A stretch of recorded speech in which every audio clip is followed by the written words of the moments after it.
सजातीन साहब, जैसे कि दीगर मेहमान जो हैं उनका भी तारुफ करा देते हैं। कमर चीमा साहब हमारे साथ होंगे, सीनियर एनालिस्ट हैं, और अजहर सिद्दीक, लॉ एक्सपर्ट। तीनों के सामने बुनियादी सवाल हम यही रखेंगे कि ये जो 3 दिन से हम इंतशार, जलाओ घिराओ, तोड़फोड़ की कैफियत देख रहे हैं, इसका जिम्मेदार क्या पीटीआई है या नहीं? क्योंकि इमरान खान साहब तो फौरी मुकर गए कि मैं तो गिरफ्तार था, मैं जिम्मेदार कैसे हो सकता हूँ? सजातीन साहब, आप क्या कहना चाहेंगे इस हवाले से? देखिए, मैं आपको अर्ज करूं, ये बहुत बड़ी बदकिस्मती है जो कुछ हुआ है इमरान खान की गिरफ्तारी के बाद। यहाँ लोग गिरफ्तार होते रहे हैं। जुल्फ़िकार अली भुट्टो गिरफ्तार हुए, मोहतरमा बेनज़ीर भुट्टो गिरफ्तार हुई, उनके शौहर आसफ अली जरदारी गिरफ्तार हुए, मियां नवाज शरीफ गिरफ्तार हुए, 3 टाइम प्राइम मिनिस्टर थे। लेकिन किसी ने ऐसा नहीं किया।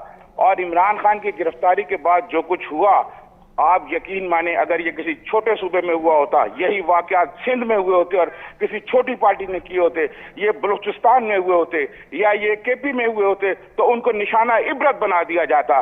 लेकिन क्योंकि ये एक लॉबी ऐसी है, पंजाब में आप जो कुछ मर्जियां करते रहें, आपको कोई कुछ नहीं कहेगा। आपने तमाम हदें जो अबूर करनी है, आप कहें जी मुझे पता ही नहीं है इसका। यही बात अगर कहीं और छोटे सूबे में हुई होती तो आपने उसकी ईंट से ईंट बजा के रख देनी थी। मंजूर पश्तीन गिरफ्तार हुआ, अली वजीर गिरफ्तार हुआ और मोहसिन दावड़ गिरफ्तार हुआ, उनकी जमानतें तक नहीं हुई, उनकी जमानतें नहीं हुई हमारी इन्हीं अदालतों ने।